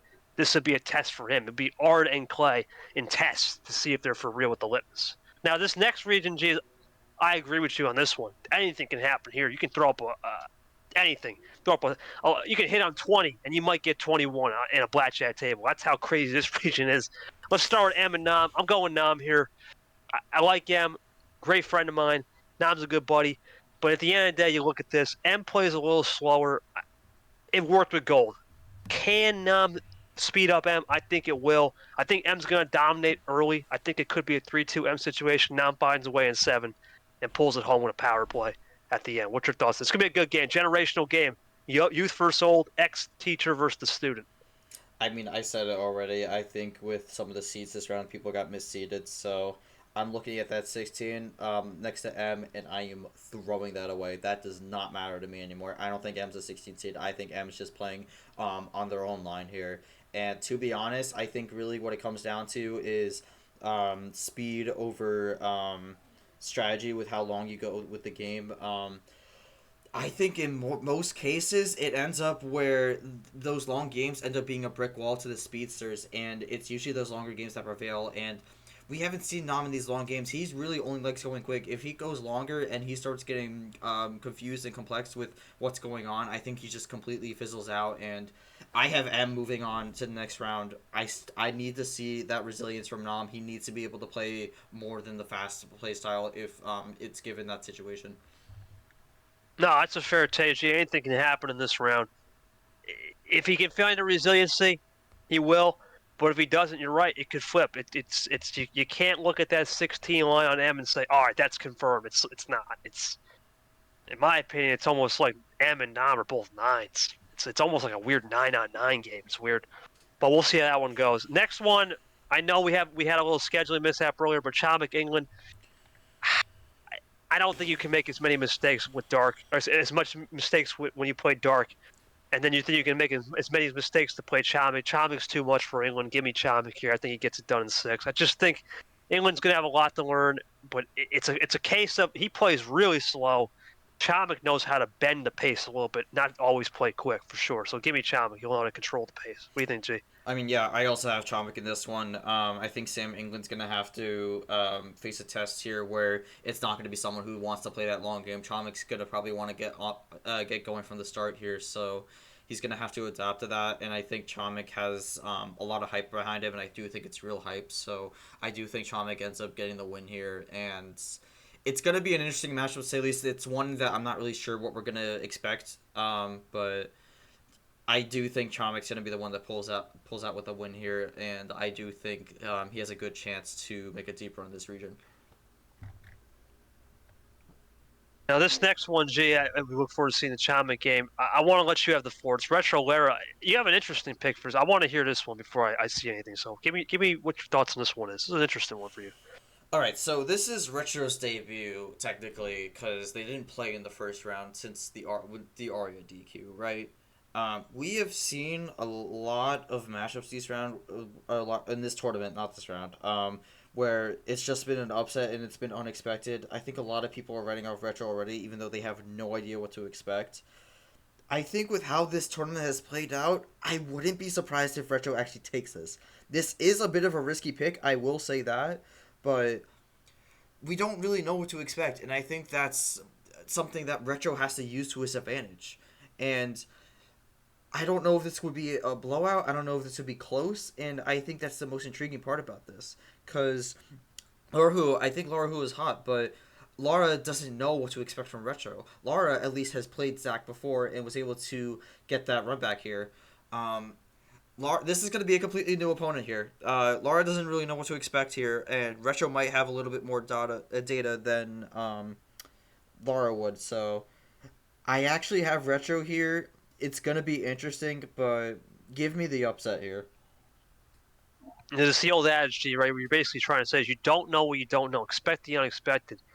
When you come into any situation, especially this year when we have a lot of game tape on players, there's no game tape on Retro. Lara's got the game tape wide in the open. You can look at it on YouTube, right? There's no game tape on Retro. I'm only going with Lara Hill only because if he had played any other opponent other than Zack, I would have said Retro would win this game. But because he played Zack, he now has that rivalry, right? He has that juice, almost like when you're making a little sandwich, you get that oil vinegar up top. That's kind of what he's got. He's got that oil vinegar mixture. It's good. It's got the juice running. I seem like it's a Jersey Mike sub ad, but he's got the juice for this tournament. I think he's going to get the win. And Retro's going to put up a hell of a fight. I just learned that he's kid's going to a mock trial for a lawyer, so I'm not going to say anything legally here. I don't want to get in trouble, but no, really good kid for Retro. But I think Lawyer Hugo just has too much experience in those juice moments. He'll find a way and he'll get the job done. So for this region, Jay, it's interesting. We could see we agree on Chomik, and we agree so far. I'd say actually agree on Chomik. I think we're both going to agree on this last match, Eli Bryan. I can't see Eli losing this one. He's got a great opportunity. He might have an opportunity to make the Final Four, G. He's got to take it right here. He gets it done. I think 4-1. That's fair. What's your thoughts here? I'm just going to be blunt here. If Eli doesn't make the Elite Eight this tournament, I think that's just a complete disappointment. And in my opinion, a complete missed opportunity. I think he's been handed a golden opportunity to have an early deep run here with this bracket. And I think it starts here with Brian. You have to win this game. I don't think there's any excuses. If you don't, it's just a complete missed opportunity. And Eli has to take advantage of it. If he doesn't take advantage of it, then it's just going to be a what-if situation. But he should make the Elite Eight, in my opinion. If he doesn't, I think that's a disappointment. But we'll see what happens. I have Eli. We'll see how it goes. We both got Eli Chomik. We'll see if it's Eli Retro, or maybe it's going to be Eli Larahuo, or will it be Chomik and Nan, which is an interesting matchup, or does, ironically, Chomik get his third straight game if he does win and M wins? That someone's twice his age. That's a rare stat. I don't know if we're ever going to see that one again. Hello. So we'll see how that one goes. All right, G, I can't make a prediction for this next match, so I'm just going to leave this one to you. It's me and Acosta. Your thoughts on this one? I'm just going to say it's going to be a great game. I've studied the tape on Acosta. It's a lot of gambling classic. I think I have a game plan. So let's just go with G. Your thoughts on this one? I mean, Costa just got his first series win in the league, so congratulations to him for that. But it's going to be a different challenge here with KT now. I do think Costa is definitely one of those longer players, but KT knows how to play. Around that. So I think what it's going to come down to is I think experience is going to win out here. I think KT does win, but it's going to be interesting to see how Acosta plays this one because this is the first time he is playing in the next round of a tournament because the previous times he was out in the first round of the match he played in. So will be interesting to see how it turns out, but give me KT on this one. I just think the experience wins out here. EXP for sure. It's a big experience region, so it should be a fun one. I will say for Acosta, one thing I do have to remember, though, he played Yepes pretty hard. And what was Yepes? A Super League champion. It turned out to be it. So we'll see how it goes. It should be a fun one. Good battle. Next one, G, I know this is going to be – I know I have an upset here on this one. I know you will. I'm thinking Brock over Curry. I know DJ's really good against Lane, but that's a specialty type game. He's here for the vibes. I don't think Brock's here for the vibes. I think he's here for the real. He's here for the grind, right? He ain't here for no vibes. He's here for the grind. He's here for that trophy if he gets to a chance to it. Give me Brock. I think he just has too much on DJ in terms of just mindset, and I think it's going to come down to lack of power play from DJ effectively that will cost him this series. I'm going to go Brock here in 7. What are you thinking? Curtis is here for a good time. Brock is here for a long time. Brock is here to win it, and I think he's That's a good one. someone who's definitely going to use everything he has to his advantage, and I think Curtis is just gonna let it happen. So I have Brock in this one pretty handily. Ooh, Brock handling. Okay, I like it. I like it. A little bit of a different twist on that. We go from a little handily to, gee, this is the unknown game.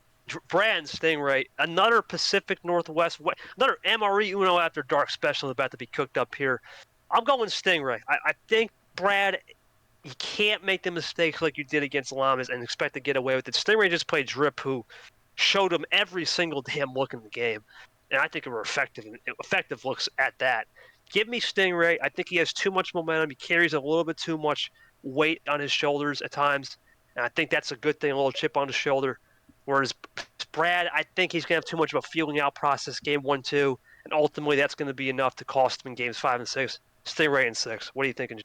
I also have Stingray winning it. I think Stingray played phenomenally in his first round matchup. Brad had a few mistakes, was able to pull through, but I do think Stingray is someone who isn't going to be making mistakes, and Brad's got to make sure he doesn't make those mistakes, and I think there's a difference between those two players, so I think Stingray's already at the top of his game. Brad is trying to get there still, so it's going to be a bit of a build there, and I do think Brad's going to put up a good fight, but I do think Stingray's going to be the one who moves on.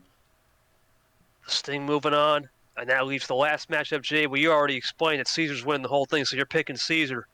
I'm also picking Caesar. I'm picking Caesar here just because he's just too disciplined. Caesar in round 1, 2, and I think even round 3 can get away with that disciplined gameplay.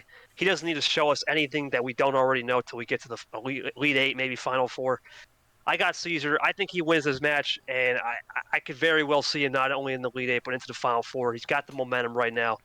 I think Carson just playing Clint's not a good look. It's just, and Brian, your first 2 career games are Brian and Clint. Do we really know what your litmus test is? We don't. And I think that's going to cost him when he plays Caesar. Your thoughts here, G, just to wrap up this region? I think this is Carson's first serious game here, and unfortunately I do think it's going to be a bit problematic for him because Caesar's definitely someone who brings the heat.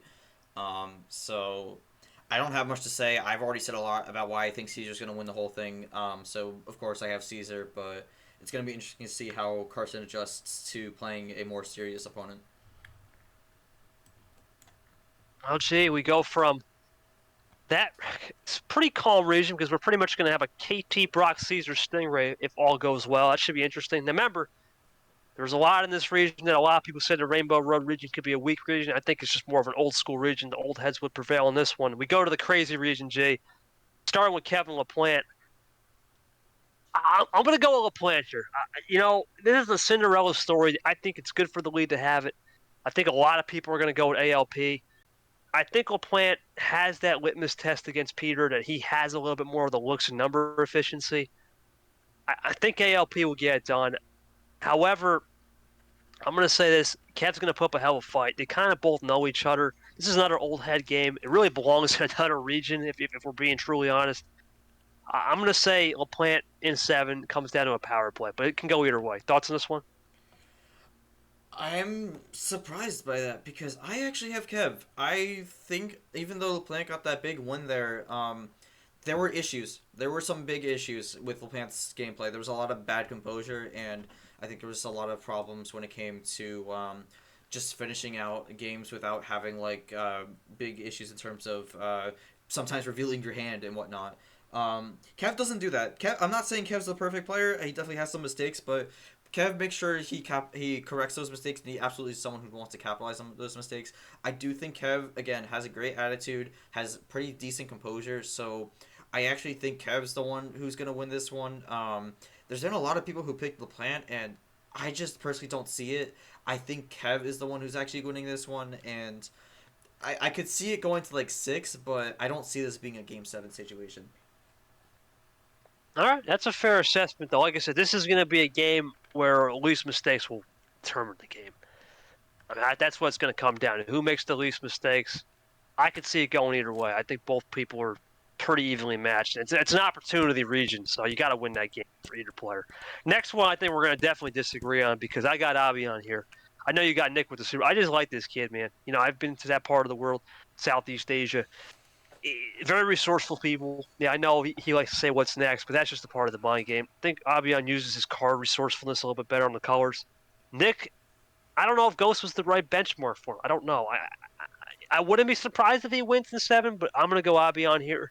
I think he's just got too much of a firepower under him, and he pulls the 13-12 upset. I go 7 on this one for sure. It'll be a good one.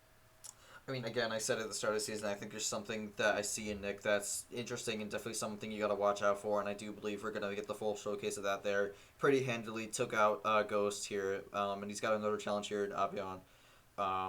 But I do think Nick has that factor where he can just close out the games that he needs to, and he could keep the game alive if he's in a bad spot. So it's gonna be interesting to see how this turns out. Overall, I think Nick is the one who I see more potential in. I think Avian could have a great season, but I think in the now it's Nick's time. So I'm just going with Nick on this one. All right, that's a fair pick, Jay. I think it's a toss-up game. No matter what happens, that's gonna be a good game, especially the way they both play, where we don't know the litmus test. Should be a classic one for sure. Gee, this next one, man. Oh, probably the game in around Cap and Ashley. I really don't like going against a world champion. I don't like going against a world champion. I really don't. Ashley is a world champion, but there is a stat that every time someone loses to G, what happens? Final 4 or final, right? Or beats.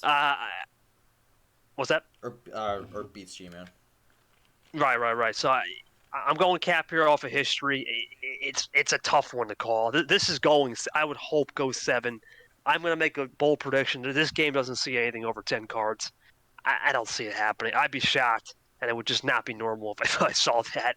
Ashley at home now has to come in a home situation. It might be a little bit different than playing on the road.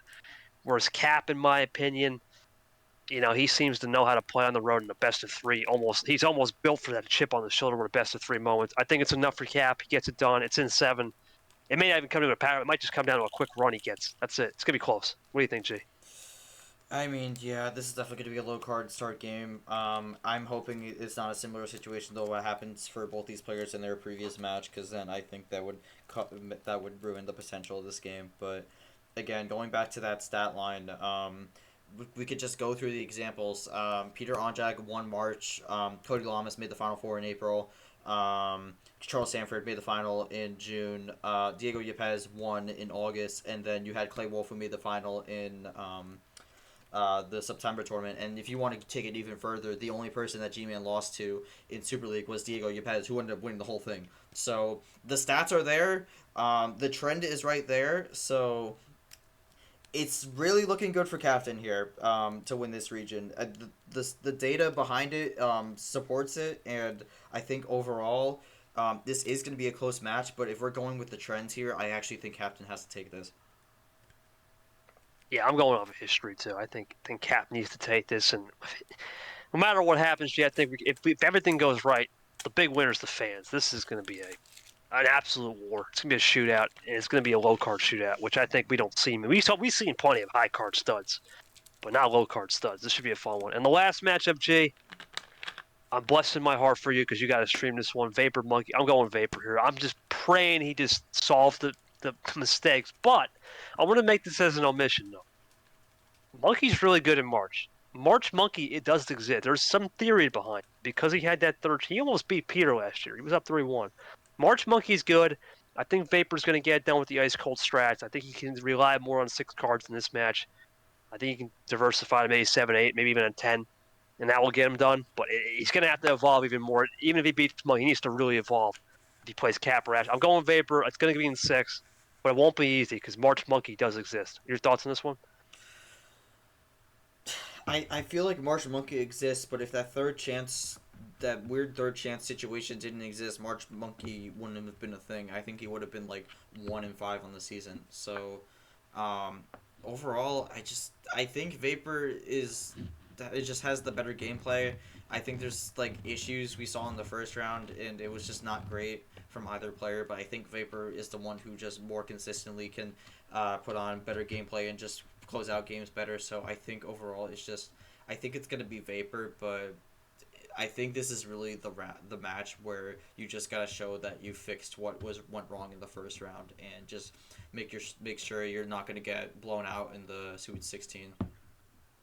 Yeah, it'll be an interesting round for sure, and we'll see how it goes. A couple different picks we got, but for the most part, pretty similar looking styles. A lot of interesting moves that are going to be made definitely in that challenger region because you don't know what's going to happen. So we go to the last segment, G, of the show. Gman and KT hot takes. Let's start, G. Give me one hot take, G, for this round of 32. What is it going to be?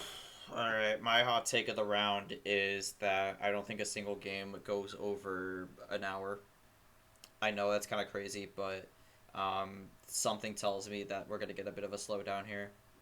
So that's my hot take. I wouldn't be surprised if it doesn't come true, but I wanted to go with something really spicy here, so nothing over an hour. We could also make an amendment, maybe say an hour 10, but nonetheless, I don't think anything goes beyond that. Well, I'm going with the opposite, G. Taking a chance here. I think we get the longest series of the entire league in this round right here. It's not music to many people's ears. But I think I'm looking at the one. There's two games I see it, right? I see myself and Acosta. That could be one. And unfortunately, I almost have to look at Chomik and England have to be the chance. England could potentially play a 3-hour series. He's the only guy that I've seen data, other than maybe Acosta, that could potentially get a 3-hour series. I think we get the long. I don't think we go 3 hours, but we go over 2 hours 20. There's going to be that one series that breaks the record. It's time. That record's been standing for nearly a year now. I think we break it right here. It's a massive bold take, but I think one series will go over 2 hours and 20 minutes and break the all-time longest series record. And I know that's not music to many, but April yes, round G. of 16 last year, Jesse Turner versus Dark Rain. Turner was the one who walked away the winner in that one. That is the league record for longest series. So, KT, you're thinking that 220 is going to be broken. So that we'll have to see if that happens. I can only see it though from England, and I can only see it from Acosta. I think because I know how I play. You know how I play. If we want to get into a slug match, endurance match, KT's always that cracked out character, and Chomik reminds me a little bit of that same guy where he doesn't care how long the game is; he can play into it. So those are probably the only two I could see. Everything else, I think, is going to be, I would say, hour lower. Maybe one or two that eclipse the hour. I think those are the only two that I could potentially see. But gee, what an episode, man! A lot of upsets. I think we had 18 upsets, not counting already round one. A bunch of great gameplay, a bunch of unfortunate gameplay too. But overall, man, incredible show. Thank you so much. Any final words to close the show out here before we move on? EP4, which will be the round 2 recap. I mean, it's going to be interesting to see how this round plays out. We had a very chaotic first round, so I'm wondering if it's going to be the same or if we're going to calm things down a little bit. But going to be interesting to see, and hopefully we get some great matches. For G, for Cody Lamas, thank you so much, Cody, for those overlay graphics. I didn't do many shorts the last episode because the graphics were kind of weird, but with this graphic package, we're going to be putting a lot of shorts content out for the fans now that we got a lot of data to go off of. And thank you to the fans for always listening. Follow us on Spotify, Instagram, and all the links below on the overlay when you see the podcast and links in the description. For all of us, thank you so much for watching the Wildcard Podcast, Episode 3, Round 1 recap, Round 2 preview, with a little sprinkle of D2 with G. Have a good one, everybody.